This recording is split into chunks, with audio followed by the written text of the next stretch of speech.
Sebelum anda tonton video ini, jangan lupa subscribe dan tekan notification button. Merci beaucoup. Testing 1 2 3, testing 1 2 3, testing 1 2 3 to check this microphone, is it okay or not? Tiba-tiba laptopku tidak mahu menyala. Testing 1 2 3.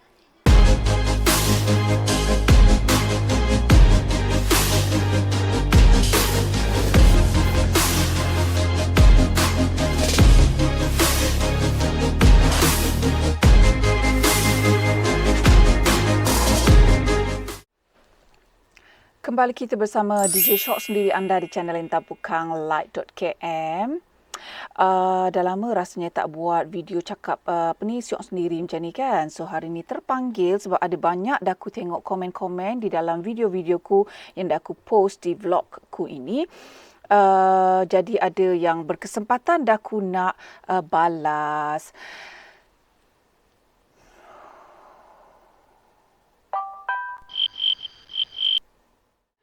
Okey, ada terpanggil daripada sahabat ni yang suruh bercerita pasal Paris, memandangkan daku duduk di sini sudah 20 tahun.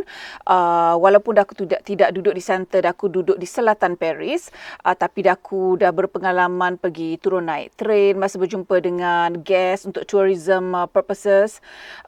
Jadi ada ramai yang macam sebenarnya benda ni dah pernah banyak kali jadi dan aku pun pernah juga explain dekat Instagramku, cuma belum pernah explain dekat YouTube channelku ini.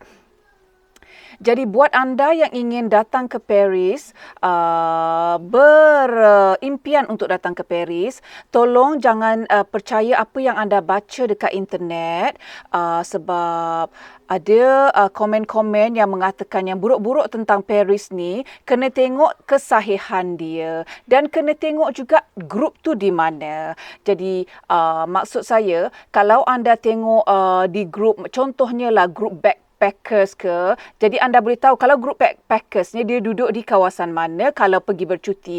Sudah pastinya mereka duduk di kawasan yang budget. Kalau kawasan budget, contohnya yang murah-murah punya macam hostel, yelah kalau dah backpackers kita mesti cari tempat yang hostel ataupun yang berbudget kan. Jadi kalau tempat yang budget tu sudah pastinya ianya terletak di kawasan pinggiran di mana boleh dipanggil black area atau penuh dengan immigrants. Jadi bila di kawasan-kawasan ini anda bayar murah, takkan anda nak expect dia punya kualiti dan area dia high up macam ni. Anda bayar low macam ni kan? Anda expect semuanya kebersihan, pemandangan semua macam ni. Jadi yang belum pernah datang ke Paris atau ke mana-mana negara lain, tolong jangan percaya apa yang anda baca tu. Sebab kita ni diberikan fikiran yang waras. Allah berikan kita otak untuk berfikir. Jangan percaya bulat-bulat apa yang kita baca di internet. Sebab rata-rata orang yang komplain-komplain ni, mereka duduk di kawasan budget, kawasan immigrant. Sebab mereka nak, kawasan immigrant maksudnya senang dapat makanan halal, akan tetapi hygiene sangat kotor kawasan tu. Pemandangan, memang pemandangan yang semak mata memandang, sebab itu ianya budget. Kawasan yang budget memang kawasan-kawasan macam ni. Bukan setakat tu saja. Hygiene, bila saya cakap pasal hygiene tu, kotor lah maksudnya.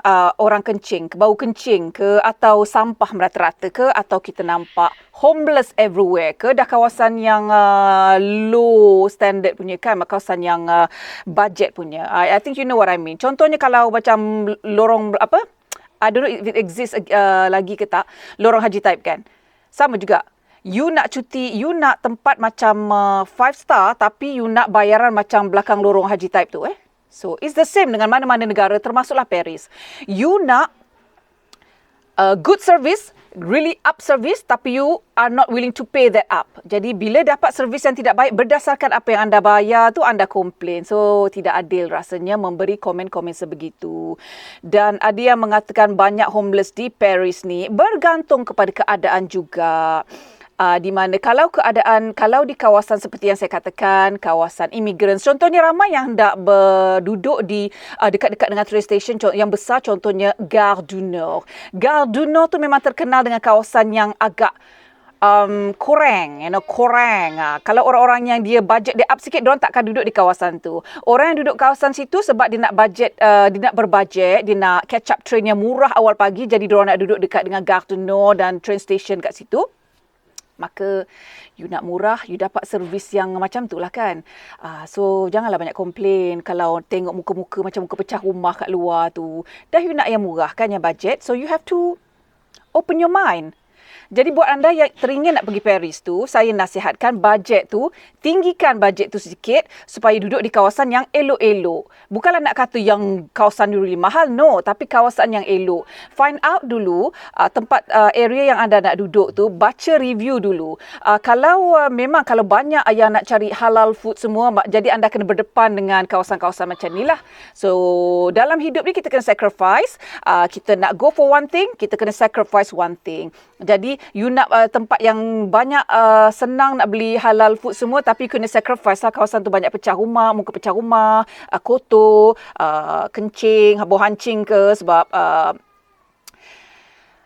realitinya adalah bila ramai orang-orang luar daripada negara-negara, tak perlulah dah aku nak huraikan. Jadi kawasan dia memang kotor. Macam Gare du Nord tu adalah antara salah satu je. Dah aku kalau buat delivery kat situ, lakiku selalu suruh cakap hati-hati sebab sana banyak pickpocket. Dan yang kata banyak pickpocket tu bukan saja di France saja yang banyak pickpocket, tidak. Anda memberi statement yang macam tu sebab Paris ni adalah antara kota yang mostly visited city. Jadi kita dengar pasal tu je lah. Ada buruk sikit je dah viral. Buruk sikit dah viral. Padahal yang baik-baik punyalah banyak tapi tak pula viral kan. Tapi kita ni, lumrah kita lah kan yang membawang ni. Benda buruk je kita viral. Benda buruk je kita viral. Padahal kita tak selidik dengan betul kesahihan cerita tu. Orang tu duduk di mana. Bajet mereka macam mana. Jadi jangan hentikan impian anda untuk mengembara ke satu tempat itu hanya kerana anda membaca pendapat seekor dua ekor manusia yang sebegitu, ya. Dan bila kita nak travel tu, tinggikan bajet kita supaya kita dapat menikmati percutian kita itu dengan lebih bermakna, dengan sedap mata memandang, good experience. Akan tetapi kalau kita bajet kita rendah, kita tak mampu nak pergi, kita nak travel ni tapi kita tak mampu untuk membayar ke tempat-tempat yang lebih elok, it's okay. Tapi kita terima keadaan tempat itu seadanya, jangan banyak cekadak, jangan banyak komplain. Ya, sebab orang yang banyak cekadak, banyak komplain ni lah yang biasanya akan senang diberi bala. You know what bala is? Pickpocket lah. Ada banyak cekadak, itu komplain, ini komplain. Datang negara orang kau banyak cekadak pula. Kita berjalan tu enjoy je lah. Yang kau banyak cerita kenapa kan?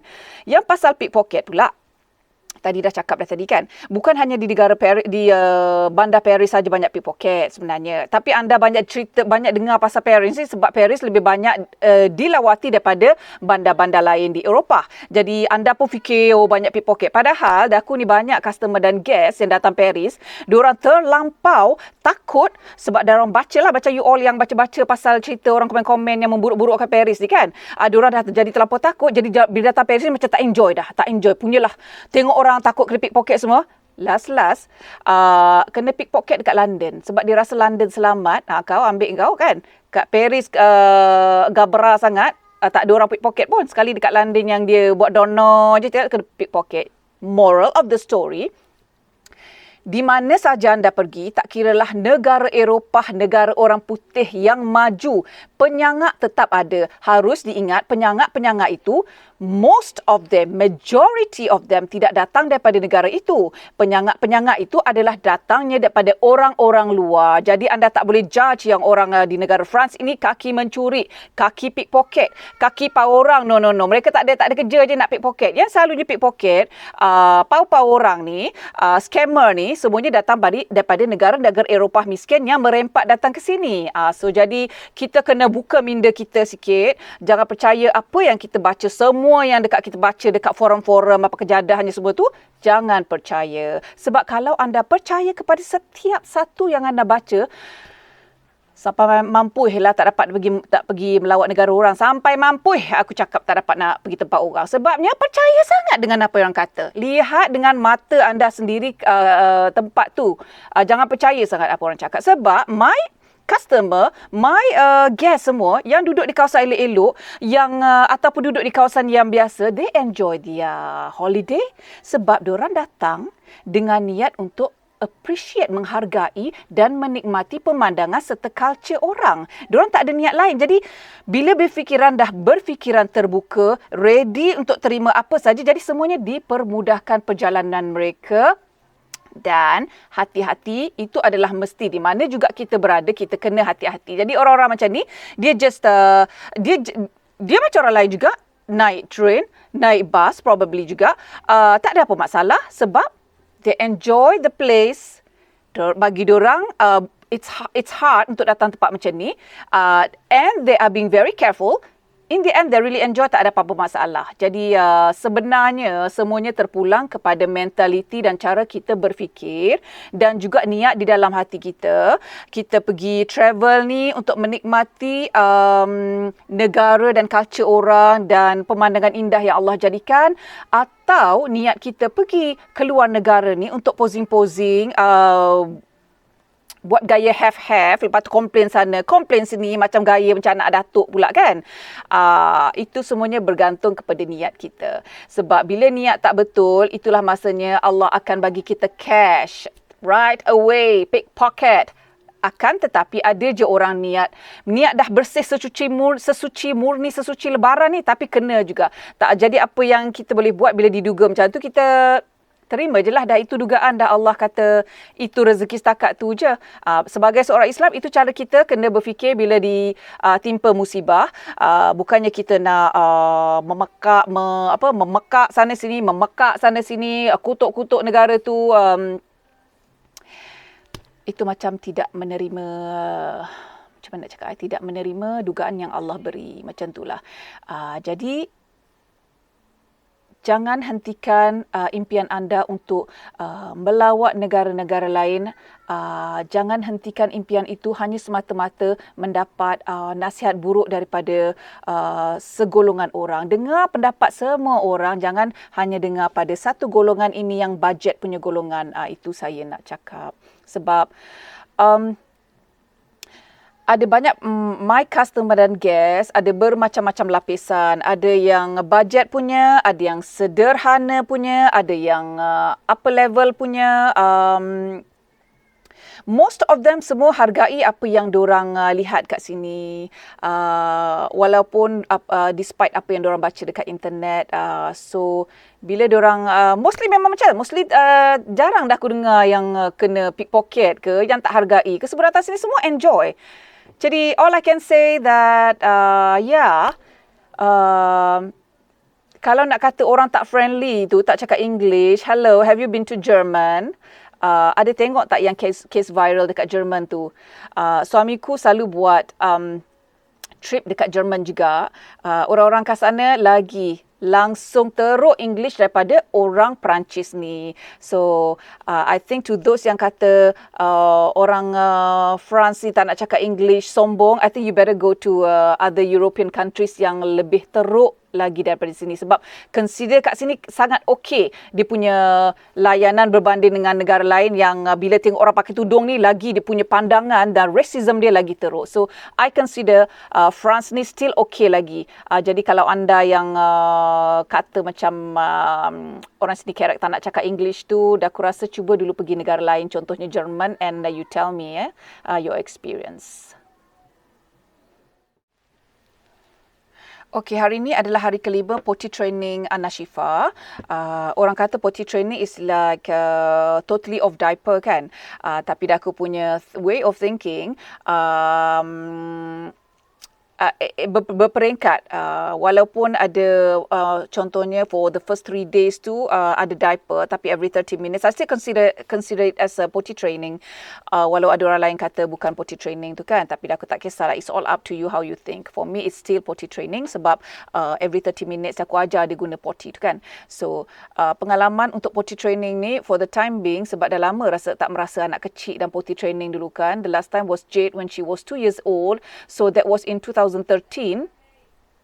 2013 was long time ago. I'm telling you, 2013. Masa tu dah aku muda lagi, punya kesabaran, tak kerja. Tolong suami dengan company je, buat administration. So macam tak ada benda yang nak stress, tak ada stress untuk macam mana end of the month, macam mana nak bayar bil, apa semua tak ada. So sekarang dah lain sikit sebab aku kena fikir semua tu. Sebab financially, economy crisis ni kan due to COVID ni, jadi dah aku kena fikir benda-benda macam tu. Jadinya potty training tu agak mencabar bagi daku. Tapi hari ni aku agak moody sikit. Dengan laki-laki aku kena sekali. Sebab apa? Malam tadi pun tidur tak cukup. Cik Syifa ni datang menjala kat sebelah aku pula. Duduk baring kat sini. Dan dia ni tidur lasak. Jadi daku ni tidur senang terbangun. Jadi bila dia bergerak-gerak tu dah terganggu tau tidur ni. So jadi moody. I was so moody today. Tapi istighfar lah yang dapat tenangkan aku. Kalau tak aku punya mulut ni. Kalau dengar kakak aku ni, dah kena cakar dah mulut aku ni. Tapi istighfar. Supaya tidak mengeluarkan kata-kata yang tidak sepatut dikeluarkan oleh seorang isteri, seorang ibu. I'm trying my best. I'm just a normal human being. Jadi, hari ni nak buat video. Nak jawab sikit komen-komen ya. Ini daripada video saya yang latest sekali, iaitu cuaca sejuk tapi berpeluh tu. Ini komen daripada Cik Intan Payung. Hai Cik Intan Payung, terima kasih kerana meluangkan masa komen dalam vlog akak ni. Waalaikumsalam. Akak dulu-dulu memang selalu ambil masa tu Jade dengan Ida sekolah yang sama. Jadi jalan kaki ambil diorang, bawa diorang punya skuter, trottinette, dalam bahasa French trottinette. Kalau English tu skuter kot. Jadi memang selalu ambil diorang dulu bila cuaca dah okey sikit lah. Ini dah lama semenjak busy kerja kan. Dah jadi someone yang bekerja. Jarang-jarang. Cuma bila mentua tak ada, nenek diorang tak ada, yang tak boleh ambil. Ataupun aku tak nak susahkan diorang dan suamiku tak ada, aku ambil lah jalan kaki ambil diorang. Budak-budak memang happy kalau dah aku ambil. Suka sangat kalau mak ambil. Dia punya ceria muka tu. Baik si Ida, baik si Jade. Memang ceria lah, memang suka mak ambil. Itulah masa bonding, berdua saja, tak ada orang lain. Ana pun tak ada masa tu. Masa tu bapak dia bawa pergi mana? Bapak dia bawa pergi check up jantung. So it's a bonding. Thank you Cik Intan Payung for wishing happy potty training untuk Cik Syifa. Doakan dia cepat ni sebab aku cuba untuk bersabar sebab tapi Alhamdulillah ada progress. Cuma I have so many things to do. Tergendala sebab nak fokus pada Cik Syifa. Kesian kat dia.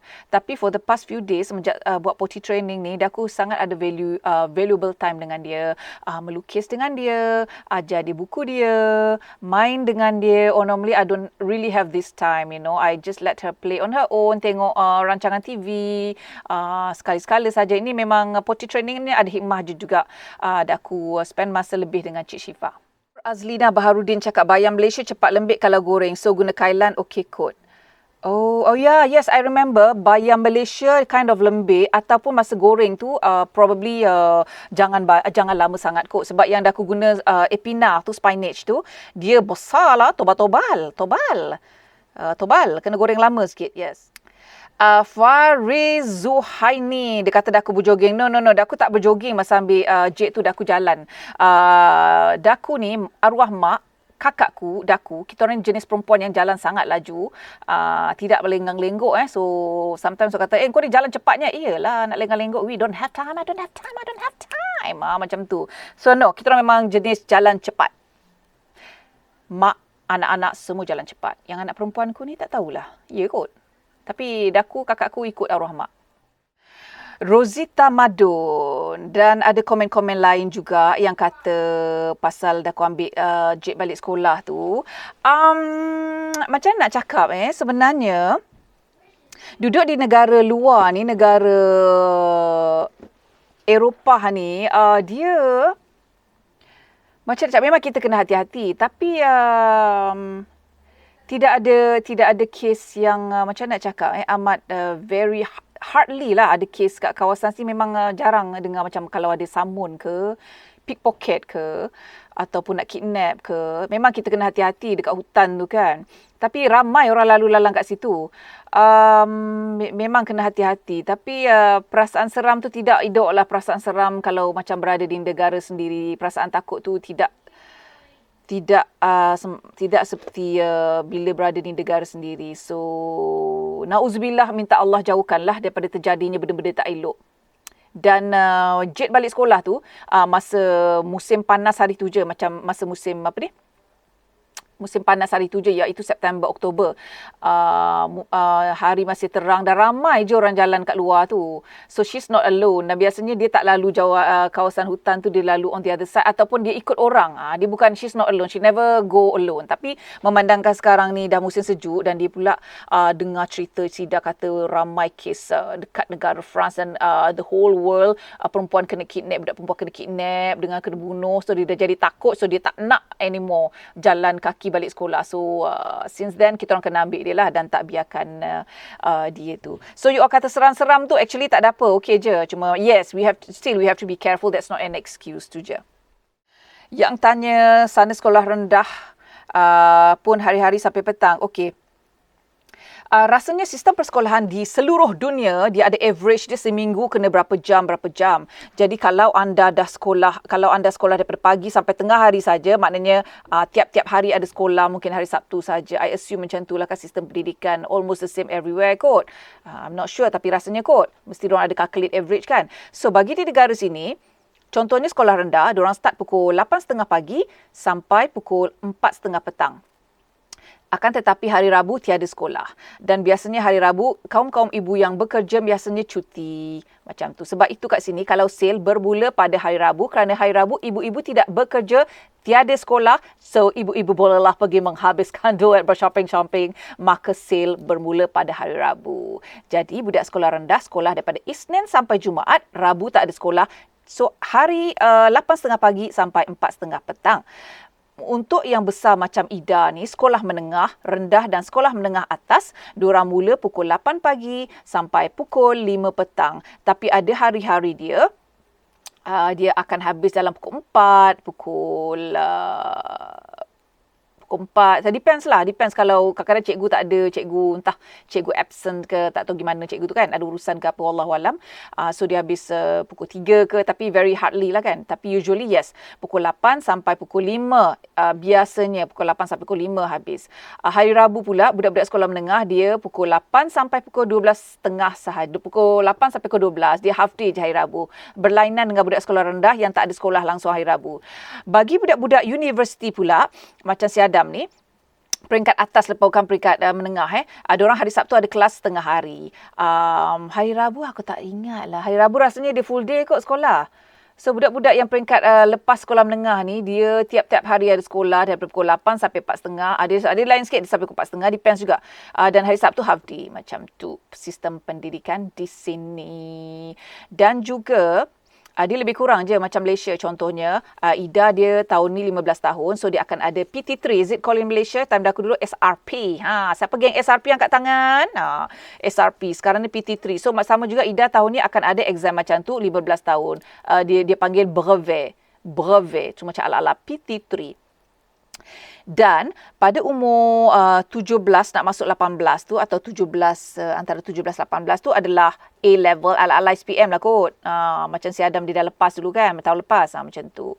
So lebih kurang sama je actually. Cuma kat sini bila belajar betul-betul ikut sistem dia, ikutlah contohnya you tak ada miss 1 year ke apa, biasanya umur 23 tahun je you dah ada master. Tu in which kira consider muda lah kan, ataupun kalau dekat negara kita kalau umur 23 tu baru degree kot tak? Or depends kan. So wallahualam, aku pun tak sure. Masih lagi dengan video yang sama daripada Iskandar Nawawi. Panjang lebar Iskandar Nawawi ni tulis komen. Terima kasih atas meluangkan masa tulis pasal komen di vlog Daku dengan kata-kata pasal Cik Syifa ni. Alhamdulillah Cik Syifa ni memang penghibur kami, penceria suasana. Pemening kepala kami semua pun ia juga budak tu. Alhamdulillah. And thank you for your support, support channelku. Terima kasih ya. Semalam pak mentuaku ni cerita pasal mentuaku setiap pagi akan ada nurse yang datang kat rumah untuk inject, check dia punya blood tau, sebab diorang ni bila umur dah tua, diorang kena selalu check diorang punya blood test, nak tengok dia kolesterol, jantung ada apa masalah semualah, so diorang boleh detect daripada blood test tu kan. So this lady is quite old lah, I think about 60 something kot, tapi masih bekerja, 60 something yang bergaya lah macam tu. So dia dah biasa handle anak-anak yang OKU ni. So dia sangat amazed dengan progress Cik Syifa ni. Dan amazed lah. Dan dia sangat macam mana nak cakap, hargai dengan kita orang the way we treated Syifa ni. Sebab dia tahu satu tempat ni, it's a kind of hospital, I don't know it's called hospital atau asrama, di mana ayah-ayah tinggalkan anak-anak dia yang kiranya OKU, tak kiralah apa penyakit semua, contohnya trisomy 21 macam Syifa ni, autis dan other lain-lain punya penyakit kan. So dia kata mak ayah tinggalkan anak kat situ, so Daku kata bila dia jumpa anak dia. Dia kata bila dia ambil anak dia, dia kata tak tahu, maybe sebulan sekali atau hardly atau once in a while. So bila ada pernah yang komen kata that comment is kind of to me it's kind of bluntly comment tau. Dia blunt comment yang macam kata orang putih ni biasanya tiada OKU, jin dorang tak ada OKU. Hello, sorry to say. So dorang ni sama je, okay? You jangan ingat jin orang putih ni bagus sangat, yang tak ada kecacatan apa semua, ada banyak. Dorang ada option, sama ada dorang abort kalau dorang tahu, ataupun kalau dorang dah tak masa lahir tu dorang tahu anak dia ada kecacatan, dia abandon terus, ataupun bila dia decide to keep, lepas tu dia akan biarkan anak dia masuk association di mana dia tak payah jaga, association tu yang jaga sebab kerajaan tanggung. Sebab dia biarkanlah anak dia kat situ. Semualah ditanggung, dijaga. So don't ever say that jin orang putih ni bagus. No, diorang sama je dengan kita. Tak kira jin kau apa, orang putih ke, orang Asia ke, sama saja, kecacatan tetap ada, cuma boleh prevent atau tak, sama you nak jaga anak you atau tak. So sini hardly maybe you pergi negara orang putih, you jarang nampak budak-budak yang special. I don't want to call that word handicap. I really don't like that word. Budak-budak yang I want to call them gifted child, gifted kids ni. Mungkin kita pergi negara orang putih, you all tak nampak. Sebab apa? Mereka ditempatkan di tempat-tempat khas kerana mak bapak mereka tak sanggup nak jaga diorang. So this is the case yang nurse tu cakap, ramai budak-budak macam ni dihantar ke satu tempat yang mak bapak tak jaga. Mak bapak hanya datang, I don't know, once a month untuk tengok anak dia, that's it. Sebab tu jarang kita tengok kat luar-luar. Memang jarang tengok kat luar-luar budak-budak macam ni. Akan tetapi, starting from 21 years old, diorang tiada hak lagi, tidak boleh lagi tinggal di kawasan, di association tu, di asrama tu. Jadi mak bapak no choice, kena ambil. Masa time ni lah, diorang sudah boleh independent, diorang tinggal on their own. Jadi kita boleh nampaklah orang dekat kerusi roda yang ada, dia boleh jalan sendiri tu kan. Itu kita akan nampak. Tapi hanya bila mereka adult. Kalau tak budak-budak tak nampak. Sebab apa? Sebab mak bapak hantar anak mereka pada tempat-tempat macam tu sebab tak nak jaga. So tak betul apa yang statement tu, sangat tak betul ya. Itu yang dah aku nak cakap. Jadi sebab tu ramai yang macam amazed lah kita orang ni, cara kita orang layan Ana Syifa ni. Akan tetapi masalahnya kat sini, orang tak tahu Ana Syifa ni sakit apa. Orang tengok dia macam senyum-senyum je, orang tak. Bila pergi jumpa doktor je pun, kalau selagi doktor tak tengok dia punya tu, doktor kata, what's your point coming here? Dia sakit ke? Tanya macam tu. So most of the people they don't know pun yang Cik Syifa ni apa masalah dia. Sebab dia tengok aku Asian, anak-anak aku lain pun ada muka Asian, so bagi dia normal je. Lepas tu Cik Syifa ni pula berjalan dengan sangat aktif, lepas tu faham apa orang cakap, boleh reply and very friendly. So orang tak expect dia ni, tak tahu pun dia ada masalah apa. Tak ada masalah pun sebenarnya. So, itulah dia. Hamidah, terima kasih. Hari ni hari kelima. Ya? Yeah? It's okay dah. It's okay. It's okay dah.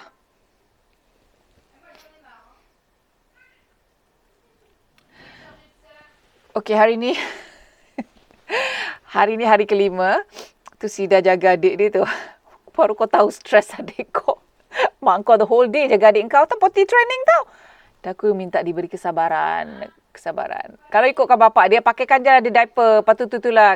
I said no. Nak ajar dia kan. Kaum bapak-bapak ni nak senang je. Dia nak good result tapi dia nak senang. Tu kaum bapak-bapak. Tapi semoga aku diberikan kesabaran. Kuat imanku, ya Allah. Kuatkan imanku supaya aku berjaya potty training Ana Syifa ni.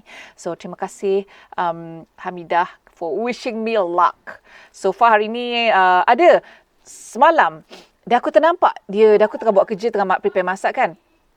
Nampak dia duduk dekat poti dia. Rupanya dia tahu dia nak kencing, dia duduk dekat poti dia tu tapi dia tak tahu yang dia belum tahu lagi untuk buka seluar dia. So dia duduk, dia pakai seluar pendek tau, kat rumah pakai seluar pendek bila poti training ni. So dia duduk dengan seluar pendek dia dan dia kencing dalam poti dia. So kita nampaklah dekat poti tu ada kencing, kat seluar dia pun habis basah. So kelakar jugalah tapi well done. Maknanya dia tahu kencing kena kat situ. So insya-Allah. Ya? Kuah. Aku buat video ni dipanggil-panggil kan. So insya-Allah very soon hanya sebenarnya terpulang kepada daku untuk punya kesabaran. Tapi sekarang tak cukup tidur ni, mata blur-blur je ni. Mata blur-blur sebenarnya. Ini daripada Zainul Azizah. Masih lagi dengan video cuaca sejuk tapi berpeluh tu. Nur naik motor ke basikal. Mengah juga Nur dengan pernafasannya. Yang sebenarnya basikal tidak, motor pun tidak. Jalan kaki kan ada tunjuk kaki tu. Takkan naik basikal kalau dah jalan macam tu. Aduh, sister ni pun. Sister ke brother ni. Mengah tu sebab pakai mask. Aku memang cepat mengah tau kalau pakai mask ni. Yelah mask kan. Kita tak boleh bernafas kot jalan laju. Nak lagi sebenarnya dah aku I realise bila pakai mask tisu ni lagi mengah daripada pakai mask yang boleh pakai buang tu. So I still prefer kalau pergi berjalan ke, kalau yang memerlukan tenaga untuk jalan cepat atau kejar Cik Syifa ni ke, atau nak rushing ke, memang pakai mask yang pakai buang tu yang seeloknya sebab dia nipis kan. Kalau yang kain tu tebal mengah Mengah lepas tu tak boleh nak keluar tau. Baru sila bau mulut sendiri. Komen daripada Nurakma Ashikin. Dia kata Syifa duduk diam kat poti dia. Kalau tak aktif berbenar, tak duduk setempat. Seperti biasa untuk memperkenalkan benda baru ni, mula-mula dia tak duduk diam, okey. Dia tak duduk diam, sekejap bangun. Jadi kita kena macam mana nak bagi dia duduk diam? Kita duduk kat depan dia. Kita main-main dengan dia. Kita ulit-ulit tangan dia. Kita picit-picit pipi dia. Buat dagu dia macam tu. Dia diamlah. Kita biarkan dia sorang-sorang. Memanglah dia tak duduk diam. Dia nampak kita bergerak sana, bergerak sini. Memang dia pun nak bergerak-gerak sana sini. Jadi bila nak potty training ni, kita kena duduk depan dia. Tenung muka dia. Buat bunyi pss, pss, pss. Sampai 1 jam lah aku mereput kat situ. Sampailah dia kencing. Macam tu lah cara nak bagi duduk diam ya. Okey, ni daripada Salma Harun. Cik Nur dan keluarga makan nasi ke sebagai makanan ruji tak? Depends. Nasi tu bukan makanan harian. Biasanya kalau dalam seminggu tu rasanya 3 kali, 4 kali kot. Masak nasi sebab suamiku dengan Adam ni tak suka sangat makan nasi selalu. Maybe 3 kali kot. 3 atau 4 kali depends. Tapi itu tidak bermakna kami ni kurus ya walaupun kami tak makan nasi setiap hari. Ini daripada Codename Vampire. Nama seram you all. Salji turun berapa degree? Sebenarnya salji ni bergantung kepada negara dan tempat tau. Jadi setiap negara tu berlainan. Depends. Really depends. Depends. So contohnya tempat kita orang ni, biasanya suhu yang sesuai untuk snow ni dalam 3 degree, antara 1 dengan 3 degree. Lepas tu kita tengok awan tu dia macam mendung, berkepul-kepul, mendung semacam je, macam berkabut semacam tu. Itu sesuai untuk snow. Kalau lebih daripada 3 degree tu amat jarang lah. Dia selalunya below. Kalau terlampau sejuk pun amat jarang snow. So depends. Biasanya kalau kat sini, kalau snow tu between 1 hingga 3 degree. Kalau dah below 0 tu dah below kiranya paras beku. So dia more to macam ice. Jadi ice yang licin tu. So depends pada negara kalau snow ni. Negara lain dah aku tak tahu. Ini soalan daripada Mat Bon. Hai Mat Bon. Hoi Mat Bon. Mak Bon ni I consider ni hok jate lah kan. Hok jate. Mak Bon cakap kat France tak ada motor kapcai ke skuter ke? Ada. Cuma sekarang ni musim sejuk. Lagipun tengah COVID ni kan. So amat jarang nampak pelesit-pelesit. Tapi skuter kat sini lain tau. Dia macam skuter tu motor dia kan. Dia boleh pergi about dalam 50 km per hour. Kalau skuter yang kecil-kecil kapcai lah. Kita panggil kapcai kan. Dia boleh pergi 50 km per hour dan tak perlu lesen. Kalau tak silap je tak perlu lesen. Jadi bila tak perlu lesen dia boleh pergi tak lebih daripada 50 km per hour lah.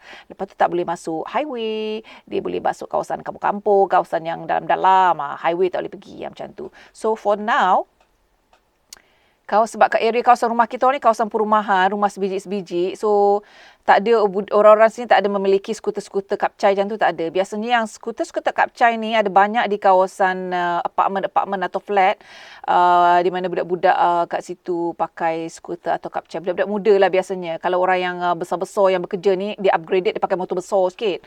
So yang kapcai-kapcai ni kiranya yang kokak-kokak yang pokai-pokai lah pakai. Kira kalau yang 50 km per hour. Orang Malaysia tengok pun gelak sebab bunyi dia macam bunyi nyamuk tau. Bunyi macam kita dengar bunyi dia macam bunyi macam tu kan, tapi pada macam siput, kalah siput you all. So setakat 50 km per hour kan. So ada je motor kapcai, tapi motor kapcai yang kalau kat sini punya standard orang Malaysia ketawa lah tengok. Ni daripada Rosita Abdul Razak. Kita di Malaysia panggil sayur tu bayam Brazil. Oh, bayam Brazil. Ada beza tak ada, aku tak tanam sendiri. Ya Allah, ya Tuhan. Bila masalah aku nak tanam tu kak. Oi, sister. Oi. Dah aku beli je sebab satu paket. Alah, dia bila dah masak kecut kan satu paket je ni kan. Baru €1. So, murah lah kan. Tapi bila dah masak kan, dia beli dia besar macam ni, dia kembang kan. Bila dah masak kan, ciput ni dia jadinya. Macam itulah. Dah aku tak tanam sendiri. Dah aku beli. Terima kasih pada Yusna My FF yang wishing berikan kesabaran. Amin, amin, amin. Terima kasih buat semua yang doakan dah aku sabar potty training Cik Syifa. Myra, nampak macam jauh kan? Nampak macam jauh tapi dalam 7 minutes walk kalau kita jalan cepat nak ambil Cik tu lah kalau jalan slowly. Tapi sebab panjat bukit tu, dia macam bukit macam ni kan? Dia macam ni, ni macam ni. Rumah kita orang kat sini. Sungai tu kat bawah sini. So, rumah kita orang in the middle. Tak adalah nak mencuram macam ni kan. Macam ni je. So, ini sungai. Rumah kita orang, sekolah Ida kat sini. Rumah kita orang kat sini. Sekolah Cik kat atas ni. So, bila nak naik atas tu, mendaki lah juga. So, sebab tu Ida balik sekolah pun mendaki juga. Kiranya tinggi.